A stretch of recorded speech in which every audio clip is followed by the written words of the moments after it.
지난주 금요 성령 터치 시간에 우리는 가나안 정복의 원리를 보면서 다음 세대를 맞을 준비를 하고 있는 빛나교회 공동체가 가져야 할 영성을 확인했습니다. 이스라엘 공동체가 가나안 정복을 위해서 가장 먼저 넘어야 할 정벽은 여리고성이었습니다. 가나안 입구를 철옹성처럼 막고 있는 여리고성입니다. 여리고성은 가나안 입구를 지키는 성답게 가나안의 여러 요새들 중에 가장 견고한 성이었으니 인간적인 방법으로는 정복이 불가능한 성읍이었습니다. 정복의 원리는 의외로 하나님께 있었습니다. 하나님은 여리고성 정복을 위해서 특수 병기를 주시는 것도 아니었습니다. 사람이 감히 측량할 수 없을 만큼의 작전을 짜고 돌격대를 선발하라는 것도 아니었습니다. 어이없게도 여리고성을 돌라였습니다. 하루 한 바퀴씩 6일 동안 돌고 7일째 7바퀴를 돌라는 것이었습니다. 인간의 상식으로는 도무지 이해가 되지 않죠. 너무 어려워서가 아니라 너무 쉽기 때문에 이해가 안 되는 것입니다. 이런 방법으로 될 수 있을까? 놀라운 것은 이 이해할 수 없는 하나님의 명령 앞에 이스라엘 공동체는 아멘하여 순종했고 기적이 일어났습니다. 여리고성이 정복된 것입니다. 정복의 원리는 오직 믿음으로, 오직 순종으로, 오직 침묵으로, 그리고 오직 인내로였습니다. 이것은 오늘의 교회를 세워가는 원리라고 말씀을 드렸습니다. 이제 여리고성을 정복한 이스라엘 백성들은 두 번째 전쟁을 시작하니 아이성 정투, 아이성 정복입니다.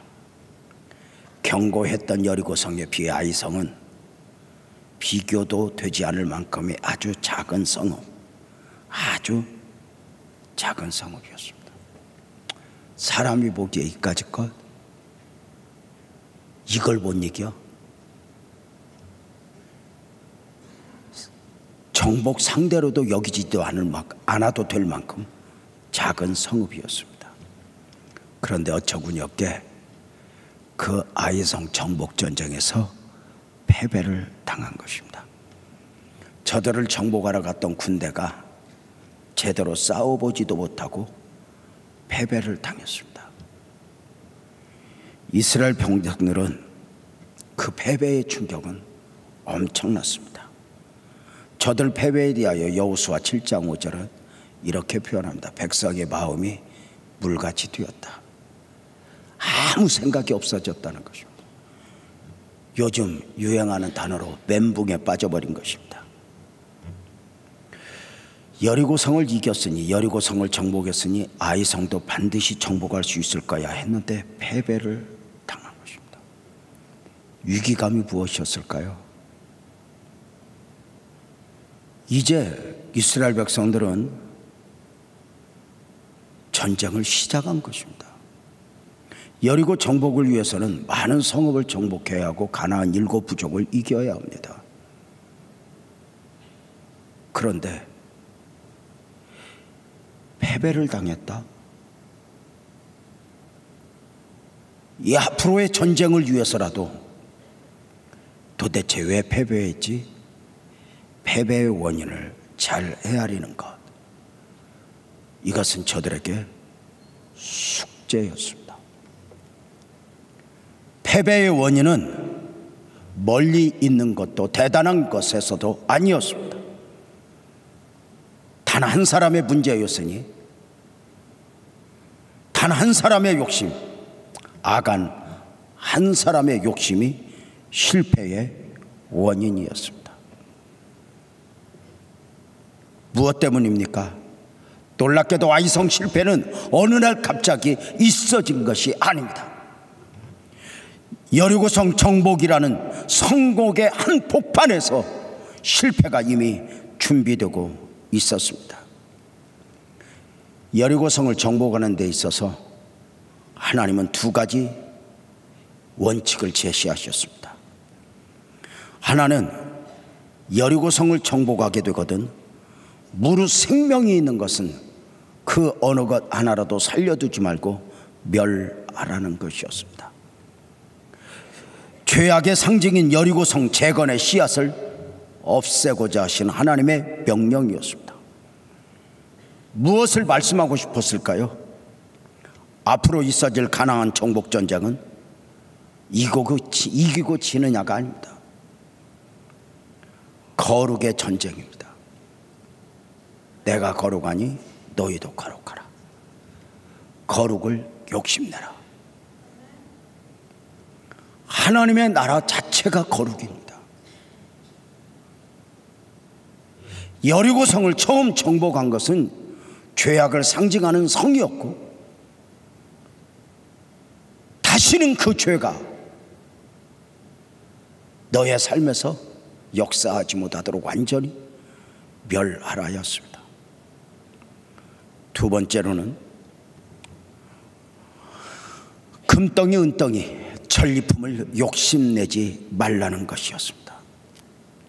이유가 무엇일까요? 가나안 정복전쟁 가운데 여리고성 정복전쟁은 처음 전쟁이었기에 처음 것은 하나님의 것으로 구별하여 드리게 한 것입니다. 처음 것을 하나님 앞에 구별하여 드림으로 전쟁이 하나님께 속해 있음을, 나 된 것은 하나님의 은혜로라의 실제적 고백이었습니다. 처음 것을 하나님께 드리면서 앞으로 전쟁 가운데 있어질 수많은 전리품들은 축복으로 받는 것이었습니다. 이 명령 앞에 이스라엘 60만 전체가 아멘하여 순종했습니다. 생명을 멸했고 모든 전리품을 하나님 앞에 드렸습니다. 금덩이 은덩이를 봐도 욕심내지 않았습니다. 마땅히 처음 것은 하나님의 것이야 구별하여 드렸습니다. 문제는 단 한 사람, 유다파에 속한 아간이 문제를 일으켰으니 금덩이 은덩이 그리고 외투 한 벌을 욕심내어 감추었습니다. 아무도 몰랐을 줄 알았습니다. 그런데 하나님을 속일 수는 없었죠. 놀라운 것은 이 한 사람의 불순종이 아이성 전투에서 실패의 원인이 되었다는 것이죠. 60만 명 중에 단 한 사람이에요. 60만 명 중에 100명도 1000명도 아니고 한 명이에요.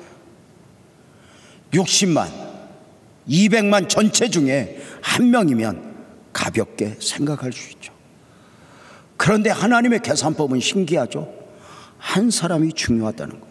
그 한 사람으로 인하여 공동체가 무너질 수도 있다는 거예요. 아이성 실패와 함께 있어진 여호수아의 기도 가운데 하나님이 들려주신 음성이 참 묘하죠.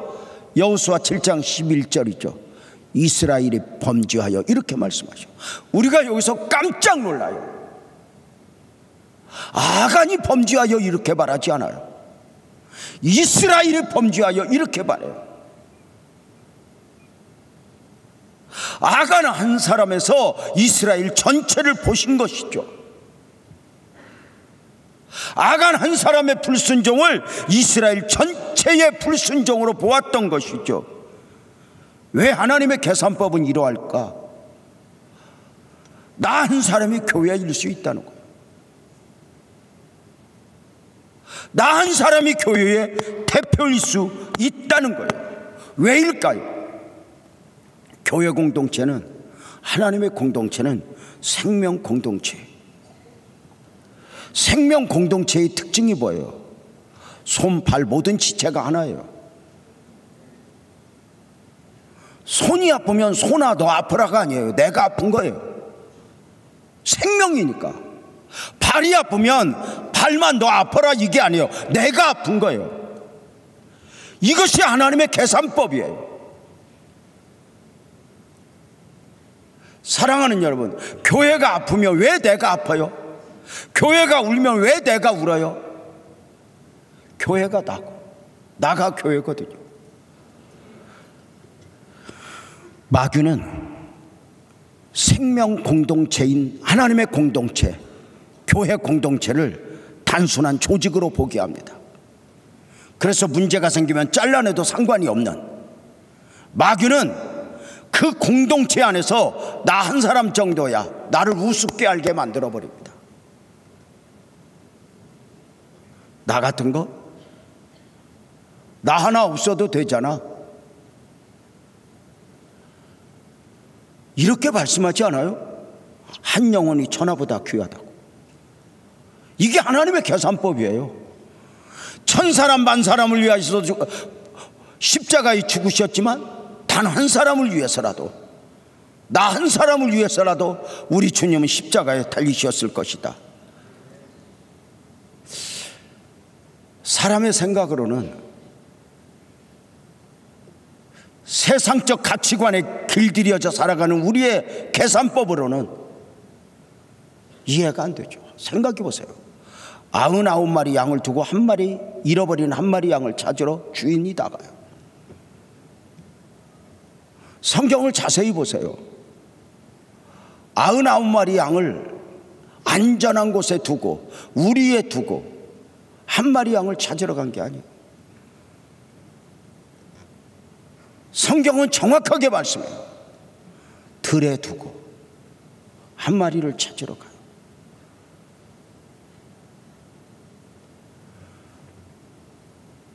한 마리를 찾으러 갔을 때 더 많은 양을 잃어버릴 수도 있었어.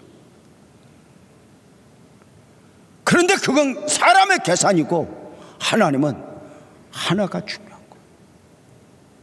그 한 사람. 신앙이 뭐죠? 나 자신도 귀하게 여기는 것입니다. 나를 비하하는 건 마귀 역사입니다. 나는 배운 것도 없어, 가진 것도 없어, 못생겨, 어쩌면 그렇게 만들만 많은가 몰라.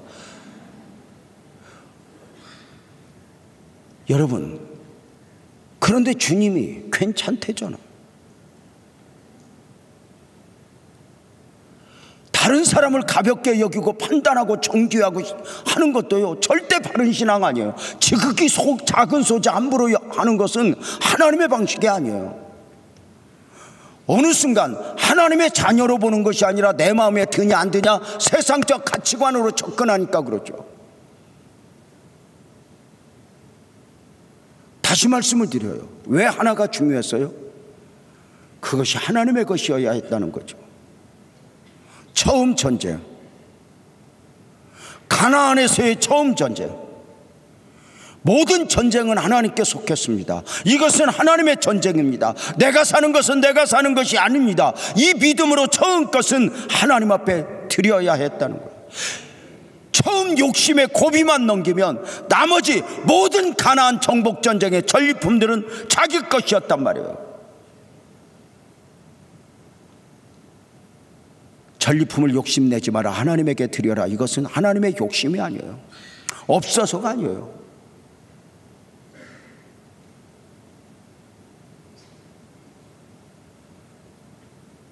저와 여러분에게 하나님의 하나님 되고 싶은 속성이에요.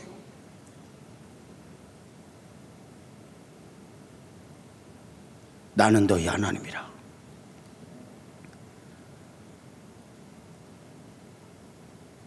우리가 살아가면서, 신앙인으로 살아가면서 하나님께 드려진 것들, 드려야 할 것들, 이걸 구별한다는 것은 굉장히 중요해요. 하나님 앞에 드려졌으면 그 다음은 하나님께. 제가 우리 오고수 권사님을 참 좋아하거든요. 등치도 나보다 크고 누나 같아요. 멋져요.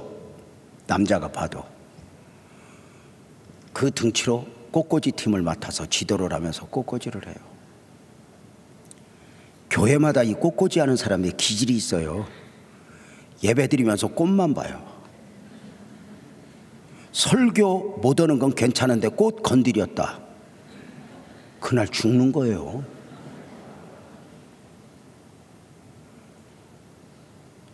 그런데 오호숙 권사님이 어느 날 나와 함께 대화하며 이것을 인식한 후에, 드려진 후에 이것을 틀어먹든 잡아먹든 구석에 처박아 놓든 그걸로 인상 쓰는 것을 본 적이 없어요. 드렸어요. 그 다음은 주님께 하나님 앞에 예물을 드렸으면 그것이 드려지면 돼요. 이걸 어떻게 쓰느냐, 선교사한테 갖다 주었으면 선교사가 지랄을 하든지 말든지 놔둬요. 그 다음은 하나님과 그의 문제죠. 나는 드림으로 끝나요. 내가 드렸다고 해서 이것을 내가 권리를 행사하고 확인을 해야 되겠다고 그러면 드리고 죄져요.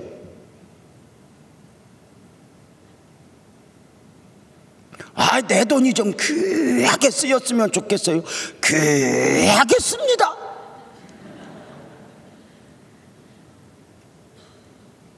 여러분 어떠세요? 내가 드렸다. 처음 것은 하나님의 것이에요. 하나님의 것을 구별하여서 드리는 것, 내 삶에서 구별되어야 할 것들이 구별되지 못한다. 주의 날, 주의 것, 주의 전, 주의 종, 이 주님의 이름이 붙은 것들을 귀하게 여기는 것, 내게 축복이에요.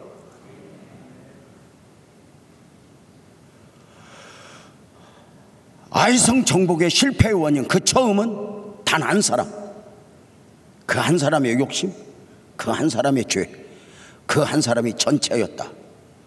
교회가 작은 죄를 가볍게 여기면 안 돼요. 작은 문제를 가볍게 여기면 안 돼요. 포도원을 허는 작은 여우를 잡아라. 교회가 늘 깨어 있어야 하는 이유, 작은 문제일 때 그 문제를 크게 보고 담임 목사와 장로들이 영적 위기의식을 느끼고 하나님 앞에 드려질 수 있는 것, 큰 문제를 막는 원리죠. 아이성 정복 실패 두 번째는 하나님께 기도로 묻지 않았죠. 하나님 어떻게 해요? 이것보다는 사람의 소리를 듣고 사람의 판단이 우선이죠. 여리고성 승리에 도취된 이스라엘 백성들은 아이성 정복을 준비하고 있었습니다. 여리고성에 정탐꾼을 보내듯이 아이성에 정탐꾼을 보냈는데, 그 정탐꾼들의 보고가 여호수아 7장 3절에 이렇게 있어집니다. 여호수아에게 돌아와 그에게 이르되 백성을 다 올라가게 하지 말고 2-3척만 올라가서 아이를 치게 하소서. 여호수아님, 저것들 별거 없어요. 지금 발발 떨고 있거든요. 다 수고할 거 없어요. 조금만 올라가도 저것들 다 알아서 무너질 거예요. 자, 여호수아는 이들의 보고 앞에 그래? 그러지 뭐. 그렇게 그 성을 우습게 알다가 무너뜨려요. 여리고성은 철저하게 하나님의 은혜였어요. 아이성은 하나님의 은혜가 아니어도 되는 거 아니요? 모든 것이 하나님의 은혜여야죠. 기도로 묻지 않았음이 왜 문제였을까요? 여리고성 정복에 있어진 말씀을 볼까? 여리고성 정복에 있어진 말씀이죠. 지난주에 봤었어요. 여호수아 6장 2절이죠. 여호와께서 여호수아에게 이르되 보라, 내가 여리고와 그 왕과 용사들을 내 손에 넘겨주었다. 걱정하지 마, 내가 넘겨주었어. 이 응답을 어디서 받았죠? 여호수아가 기도한 거예요. 하나님이 여리고 어떻게 하죠? 우리 힘으로는 안 돼요. 우리 재주로는 안 돼요. 어떻게 해야죠? 이렇게 하나님을 의지하던 그가 여리고성을 보면서 이까지 거 가볍게 본 것이죠. 그러면 최선을 다했겠어요? 기도가 간절했겠어요? 우리 깨어 있어야 한다 이랬겠어요? 아니, 기도로 물었으면 어쩌면 이미 아이성 전투하기 전에 하나님이 아간의 문제를 알려주었을지도 모르죠. 그런데 어느 날부터인가 어떤 한 사건을 복음으로 보기보다는 자기 생각으로 봐요. 한 주간 마치 특세처럼 저와 함께 이렇게 예배를 드렸어요. 개인적으로는 얼마나 좋았는지 몰라요. 이렇게 성도들과 함께 하루하루 말씀을 보는,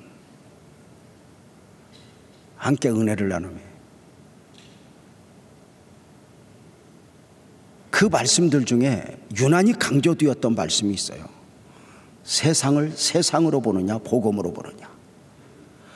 세상을 복음으로 봐야 할 사람들이 세상을 세상의 방식으로 보면 어느 날부터인가 교회도 세상의 방식으로 보게 된다. 위험하다고 그랬어요.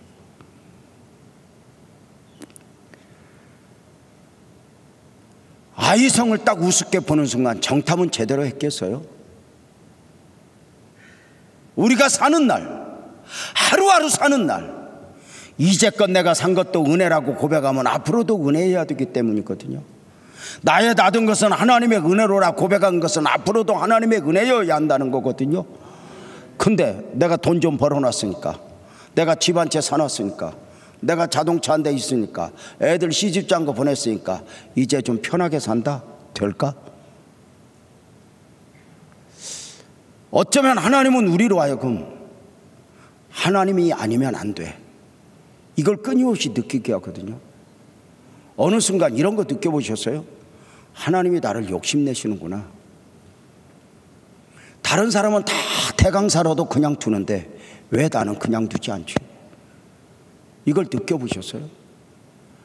이걸 느꼈다면 복이고, 이걸 느끼지 못했다면 우리는 어쩌면 영적으로 무뎌진 것이라 할 수 있어요. 자, 우습게 봤죠. 그까짓 거.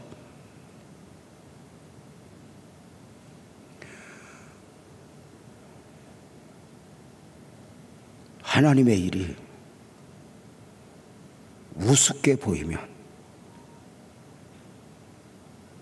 그 우습게 보는 만큼 대가도 지불하고 간증도 없어요. 그런데 버겁게 느끼고 하나님과 씨름하며 하나님의 일은 하나님이 하심을 느끼게 되고 그 안에서 우리는 간증을 품게 돼요. 이게 하나님의 원리인 것 같아요. 세 가지로 말씀을 드렸네요.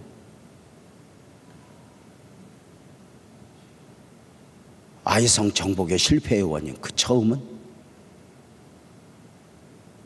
아간 한 사람의 죄악.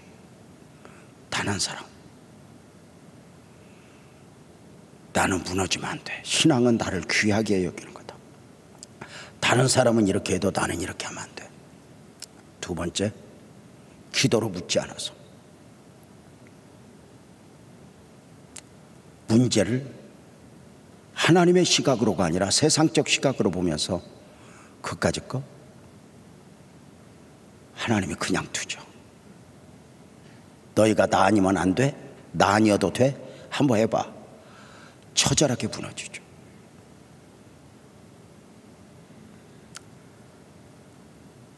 가볍게 여겼죠. 하나님의 은혜로 사는 사람들은 대강 살지 않아요.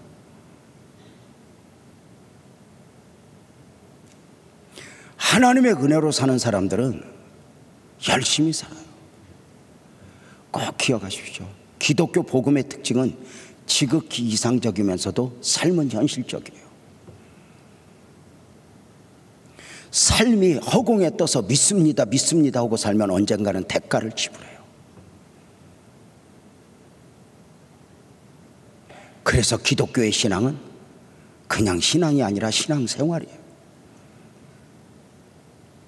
삶을 성실하게, 열심히, 최선을 다해서 살아야 돼요.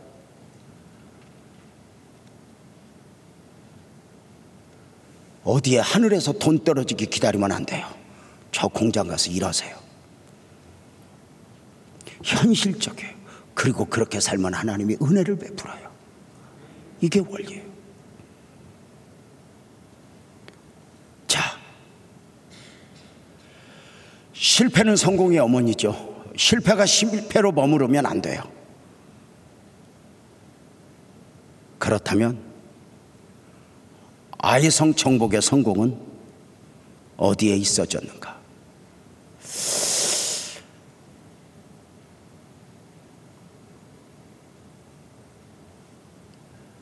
실패했다가 무너졌다가 처절한 맛을 보았다가 저들이 어떻게 일어섰지?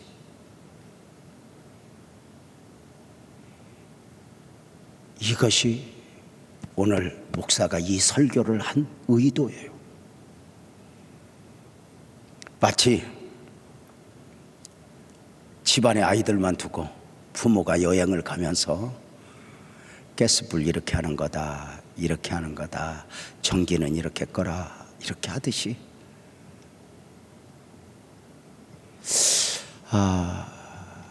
이제 담임 목사의 직임을 내려놓게 되면서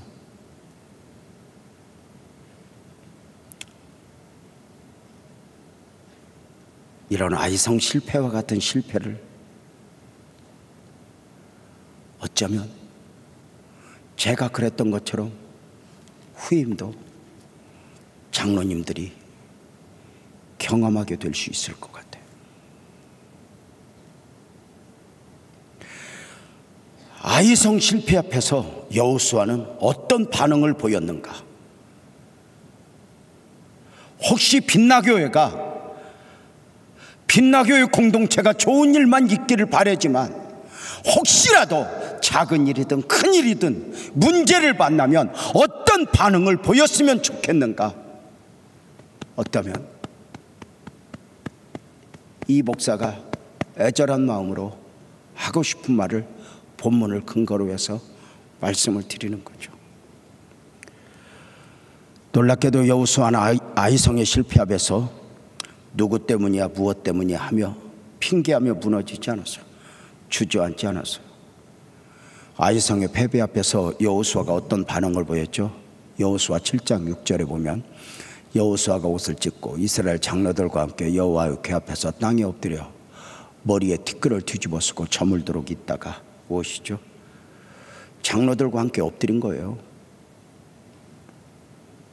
죄를 뒤집어 썼으니까 회개한 거예요. 아직 아이성의 실패의 원인이 밝혀지지 않았어요. 근데 딱 정리가 된 게 있어요.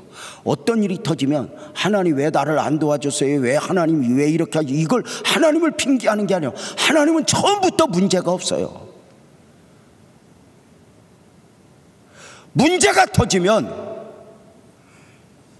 이 문제는 하나님 앞에 있는 것도 아니고 누구에게 있는 것도 아니에요. 지도자들이 그 문제를 가슴에 끌어안고 하나님 앞에 회개한 거예요. 모여서 의논하며 원인 제공자를 찾아 누구 때문이야 무엇 때문이야 하는 것이 아니었다. 여호수아는 장로님들과 함께 엎드렸어요. 어쩌면 여호수아는 아이성의 패배 앞에서 장로님들을 향하여 장로님들 우리 함께 엎드립시다 했을 거예요. 여기에 장로들이 여호수아와 함께 그러합시다. 그래야지요.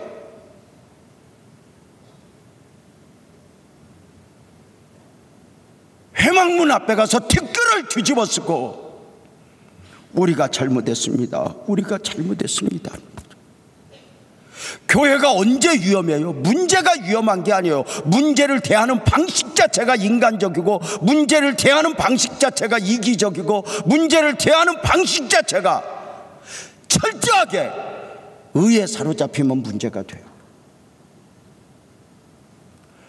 지난 35년 우리 교회가 여기까지 오는데 문제가 없었어요? 아니요, 많은 문제가 있었어요.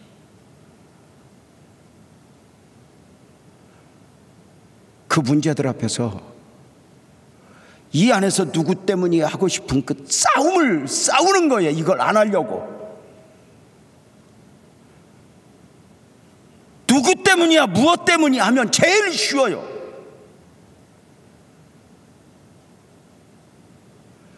여당은 야당 때문에, 야당은 여당 때문에. 이건 세상적 사고예요. 가정에 어떤 문제가 터졌어요. 누구 때문이야 무엇 때문이야. 삶 자체에 무슨 일이라도 일어날 수 있죠. 벌써 한 7년 됐나요? 제가 차를 몰고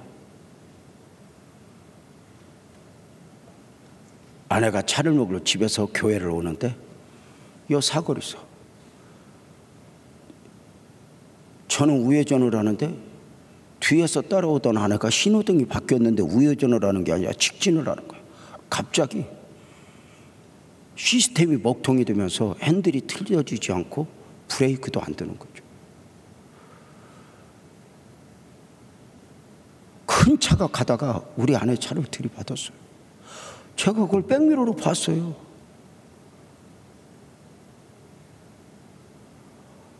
얼마나 놀랐겠어요. 자동차를 한 대 옆으로 대고 비상 깜빡이를 켜놓고 차가 오든지 말든지 막 달려가서 문을 열었더니 우리 아내가 반 넋이 나갔어요. 제가 그대로 안고 괜찮아, 괜찮아, 괜찮아, 괜찮아. 좋은 남편이지. 지랄하고 운전을 어떻게 이따위로 하냐? 여러분 어때요?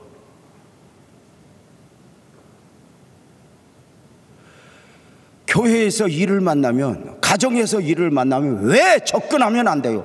사람이 살면서 만날 수 있는 일을 만난 거예요. 이걸 어떻게 극복하고 대하느냐가 상식이죠. 사람이 밥을 먹었으면 화장실 다녀오잖아요. 옷을 입었으면 빨래를 빨아야 되잖아요.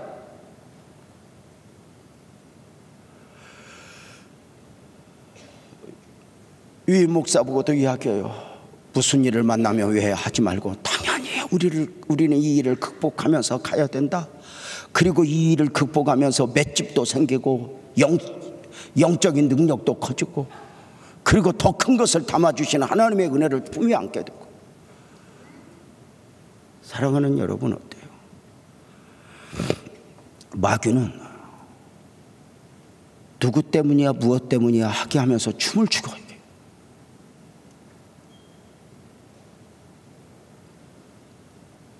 선악 까먹고 제일 먼저 나타난 죄성이 너 때문이야잖아.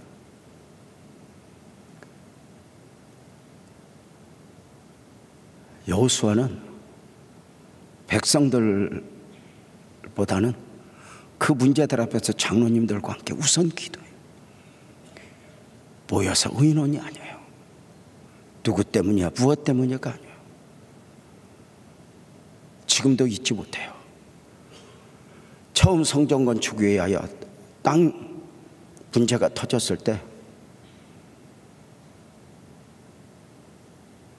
정말 죄송하지만 사고로 6명이 하늘나라 갔을 때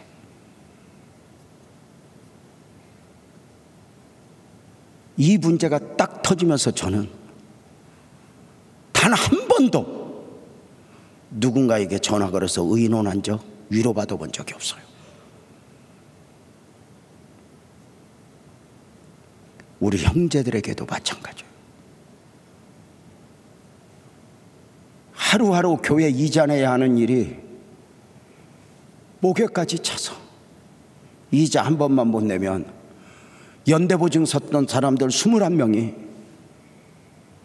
신용불량자 되는데, 그것 때문에 전화해서 누나야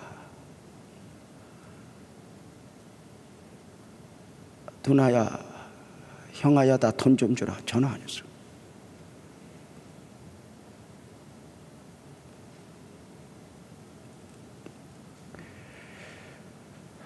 인간적 위로는 해답이 아니에요. 위로받기를 거절했도다. 그런데 놀라운 게 뭐냐면 문제 해결만이 목적이 아니었던 것 같아요. 그 과정 속에서 하나님은 저의 그릇을 키웠고, 저에게 간증을 담아주었고, 저에게 영적인 그릇을 키워주셨죠. 여호수아는 영적인 반응을 보이니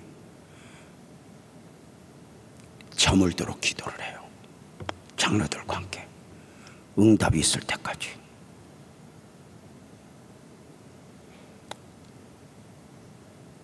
놀랍죠. 응답이 있을 때까지. 이제는 누구 말이 아니라 하나님의 사인을 기다리는 거예요.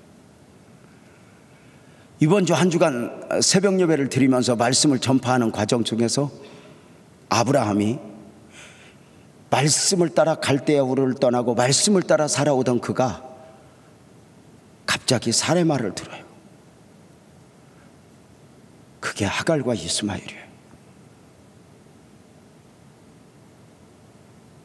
대가를 지불하죠.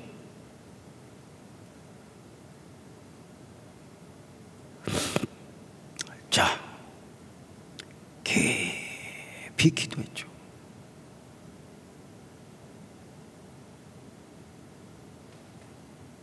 이제 제2대 목사님과 우리 또 장로님들이 어떤 문제를 만나면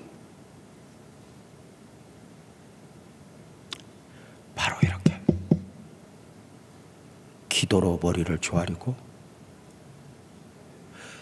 다른 사람의 문제이지만 우리가 앞서 회개하고 누구의 잘못이라도 품에 안을 수 있다. 그게 부모잖아요. 아들이 학교에서 문제를 일으켰는데 부모는 내가 내 죄다 그러잖아.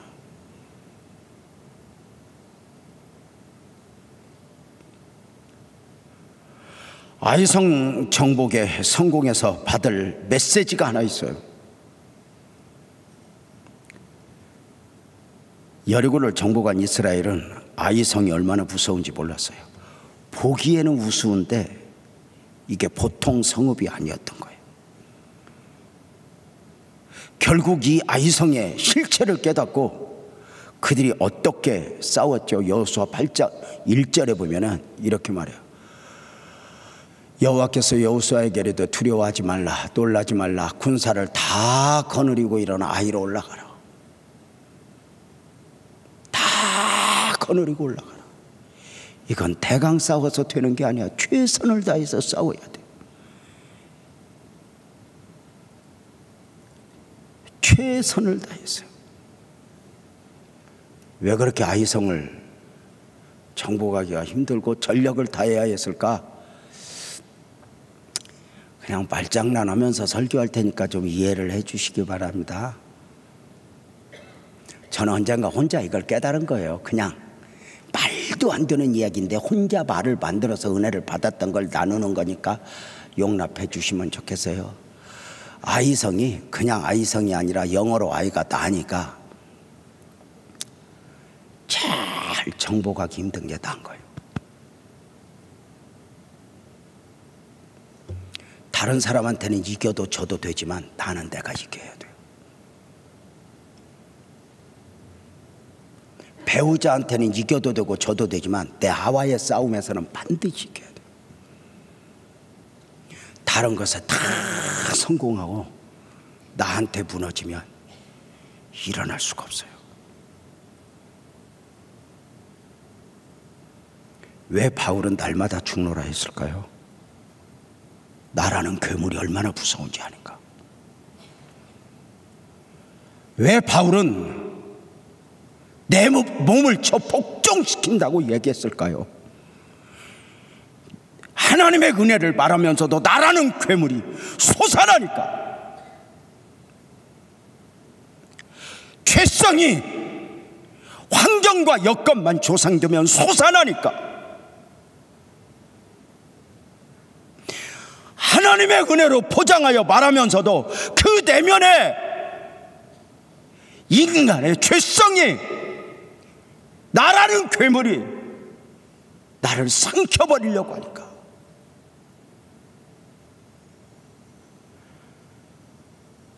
왜 믿음의 선진들은 다른 사람과 경쟁하려고 하지 말고 너 자신과 경쟁하라고 했을까요? 어제의 나와.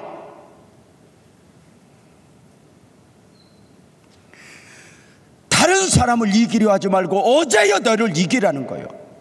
이거 무지하게 수준 높은 말이요.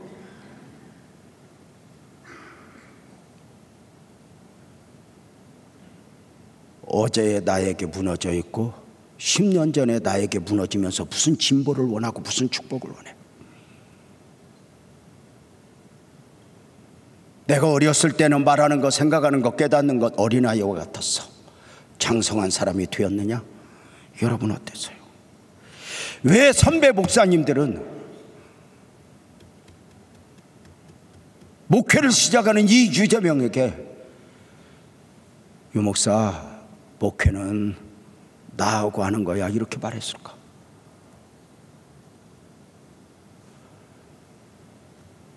목회는 목양, 성도들과 씨름이 아니라 왜 나라고 말했을까? 나라는 괴물이 얼마나 무서운 거라는가.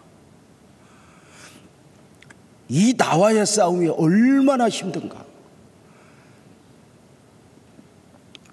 도대체 여리고성 정복에서 하나님이 주고자 하는 메시지는 메시지대로 있겠지만 아이성 정복 가운데 오늘 우리에게 주고자 하는 도대체 메시지는 무엇일까? 내 안에 마음이 안 드는 나가 여기 숨어 있어요. 괴물처럼.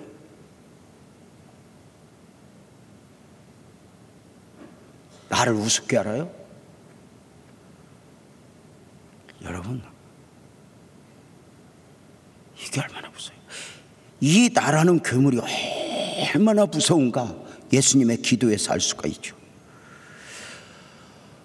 십자가를 앞에 두고 아버지 할 수 있거든 이 잔이댁에서 지나가기를 원합니다. 겟세마네 동산에서 기도하셨던 그 예수님의 기도가 어떤 모습이었지? 그 모양을 보면 마태복음 26장 38절 44절, 누가복음 22장 44절을 보면 그냥 우리 한 목소리로 한번 읽어봅시다. 시작.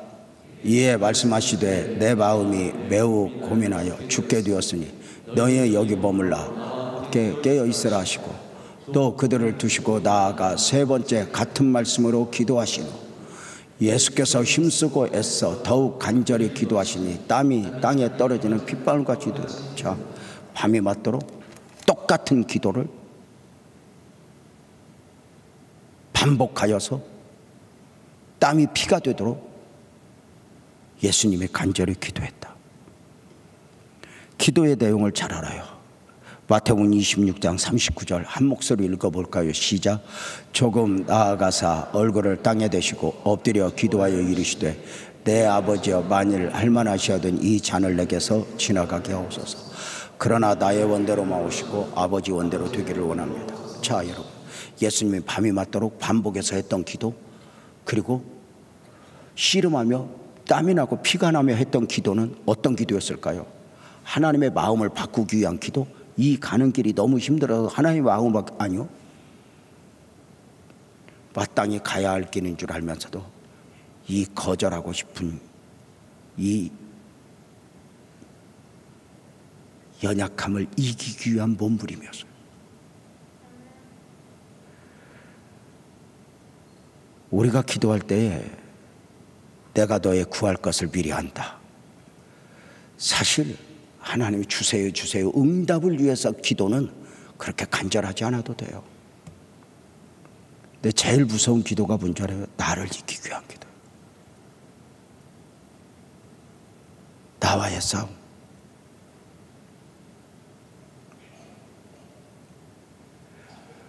우리가 그렇게 부르짖어야 될 이유가 뭐예요? 하나님 들으라고? 아니요.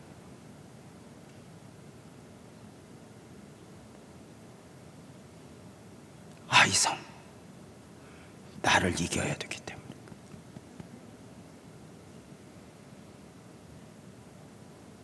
나를 먼저 정복해야 앞으로 가나안 정복이, 일곱 부족을 이기고.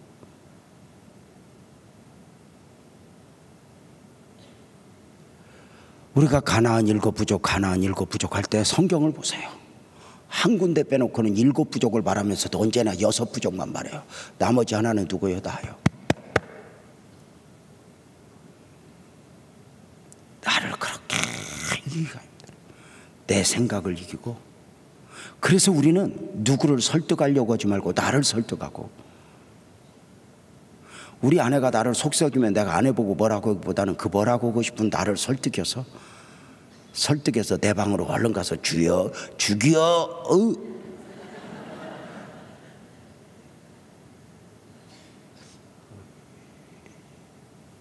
유 목사님도 그렇게 살지? 여러분 어때? 목회를 하면서 누가 다 힘들게 천만에요. 힘들게 하는 게 아니라 힘들게 한 것이 힘들다는 건 내가 맷집이 딸리는 거예요.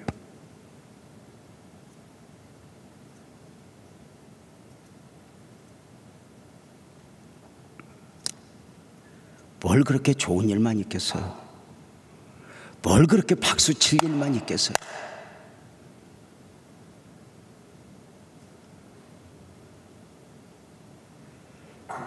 왜 여리고성 돌면서 침묵하래요? 왜 예수님이 털 깎는 자 앞에서 잠잠한 양처럼 이렇게 말씀하셔요?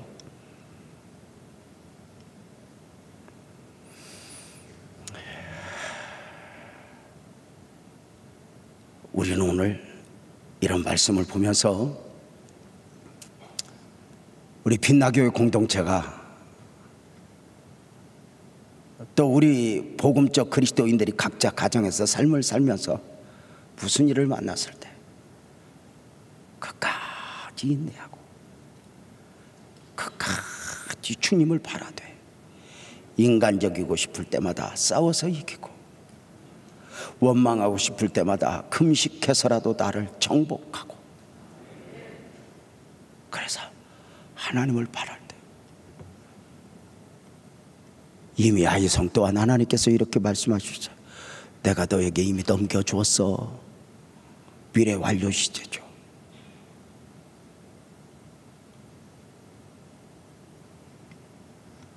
하나님이 시각으로 나를 봐야 돼요. 그러면 나는 일어나야 돼요. 하나님의 시각으로 나를 보면 내가 귀한 거예요. 근데 자꾸만 내 시각으로 나를 보고 비하하고, 나는 왜 아파? 나는 왜 이렇게 힘들어? 이렇게 무너지려고 그런단 말이에요. 삶이 전쟁 아니에요? 삶에서 여리고도 만나고 아이도 만나는 거 아니에요?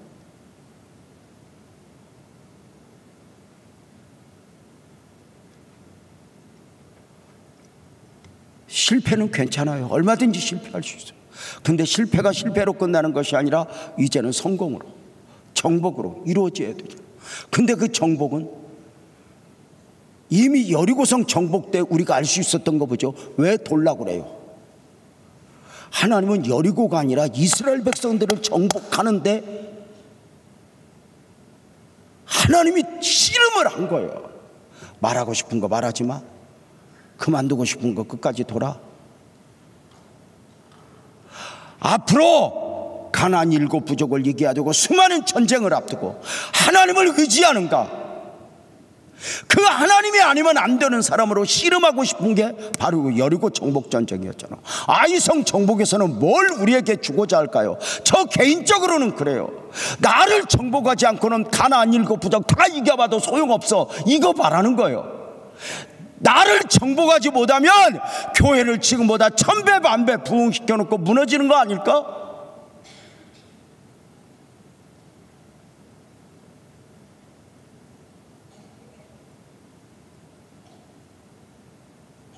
사랑하는 성도님들,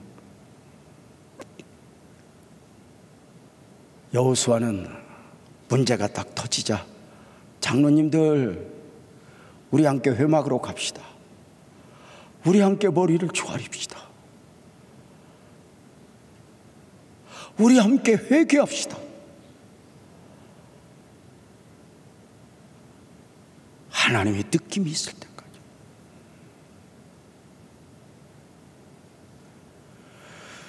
교회는 앞으로 가봐요. 별일이 다 있을 수 있어요. 교회는 예수님을 십자가에 못 박은 곳이에요. 근데 무슨 일이 없어요? 그때마다 담임 목사가 하나님 앞에 기도하고, 장로님들 우리 함께 기도합시다, 우리 함께 하나님을 찾읍시다 할 때 아멘 아멘 할 수 있다.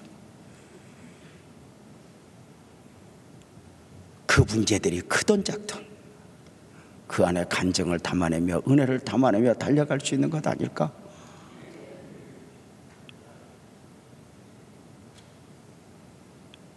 누구 이기려고 하지 말아요.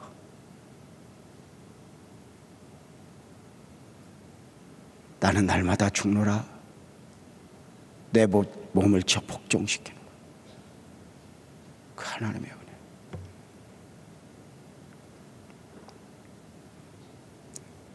나를 이기면, 하나님이 아니면 안 되는 사람이 되면, 전쟁은 여호와께 속했으니 하나님이 내가 너에게 넘겨줬어. 하나님이 하게 하실 것 아닐까?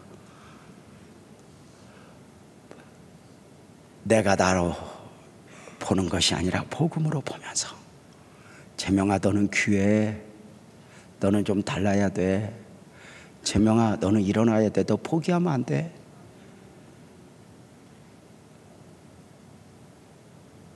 내가 너를 통해서 반드시 내 영광을 드러낼 거다.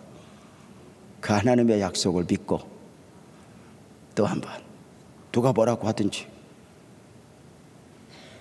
일어나지 않겠어요? 옆에 사람 손잡고 한번 말해봐요. 네 나한테 잘해라, 언젠가 내 덕 좀 볼 거다. 그 하나님을 크게 아멘합시다. 믿으십니까? 그 하나님의 능력을 믿으십니까? 하나님이 나를 축복하실 걸 믿으십니까? 여러분 그 하나님 믿고 찬양합시다. 자리에서 일어나 찬양합시다.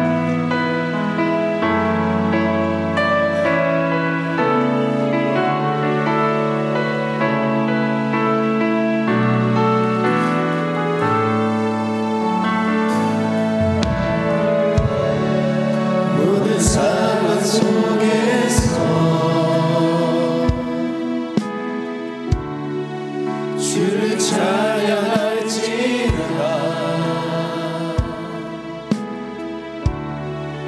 주는 너의 큰 상급,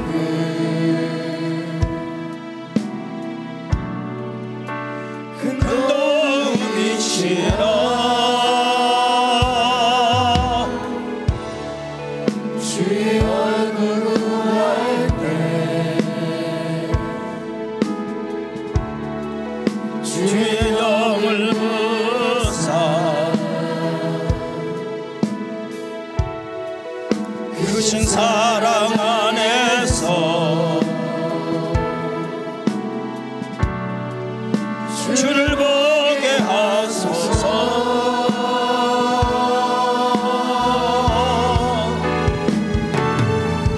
내 영혼이 걱정되고 걱정되어 싸우니 믿음의 눈 들어 주를 바라봅니다.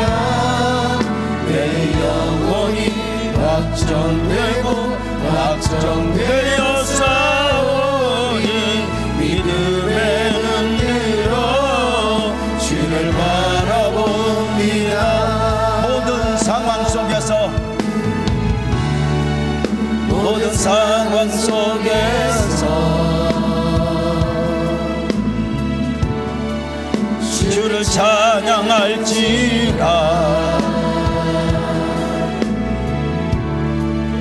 주는 너의 큰 상급,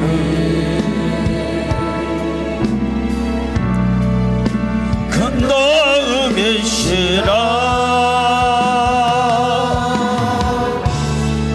주의 얼굴 구할 때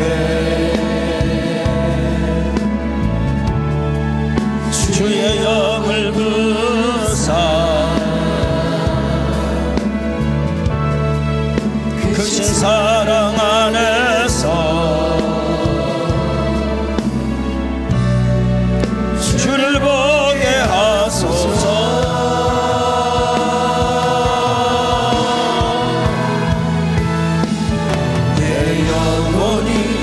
확정되고 확정되어 싸우니 믿음에 흔들어 주를 바라봅니다.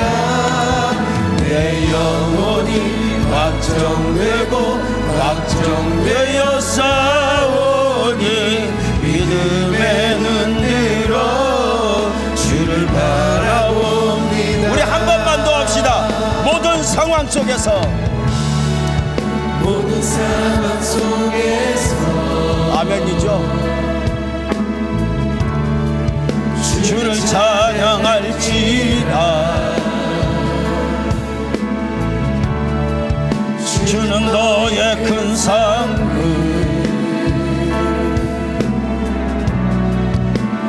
큰 도움이시라.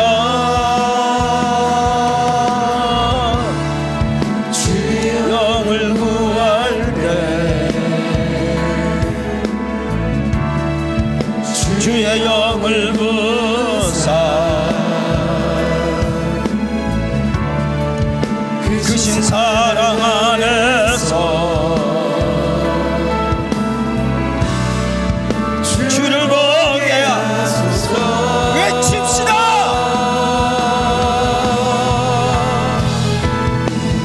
내 영혼이 확정되고 확정되어 싸우니 믿음에 흔들어 주를 바라봅니다. 내 영혼이 확정되고 확정되어 싸우니 믿음에 흔들어 주를 바라보. 주를 찬양할 때 주를 찬양할 때 주의 나라 임하네. 그의 영원한 나라 보게 하소서.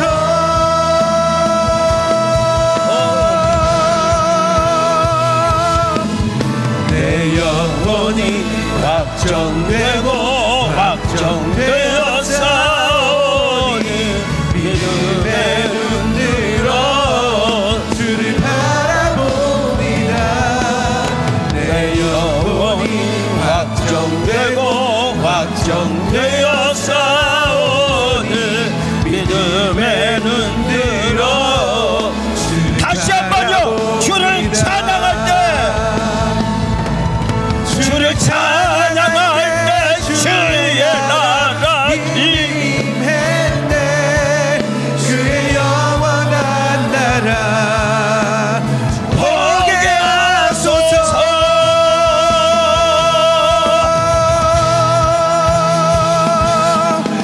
내 영혼이 확정되고 확정되어 싸우니 믿음에 흔들어 주를 바라봅니다. 아멘이요. 내 영혼이 확정되고 확정되어 싸우니 믿음에 흔들어 주를 바라봅니다. 주를 찬양할 때 주의 나라 이미 임했네. 그의 영원한 나라 보게 하소서.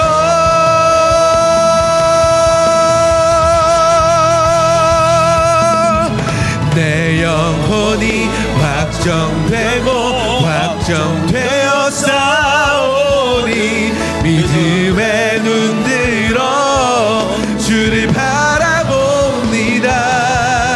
내 영혼이 확정되고 확정되어 싸우니 믿음에 눈들어 주를 바라봅니다.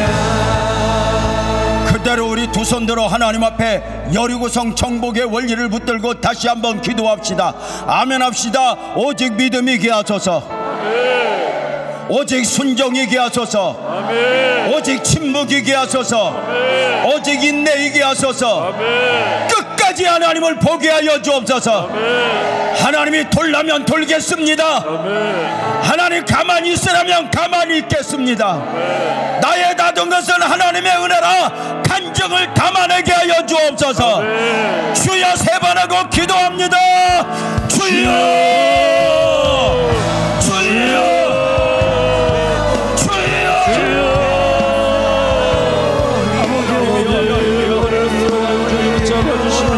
내가 내 자신을 믿으며 하나님의 은혜로 하나님 승리하며 나아갈 수 있도록 하나님 도와주시옵소서.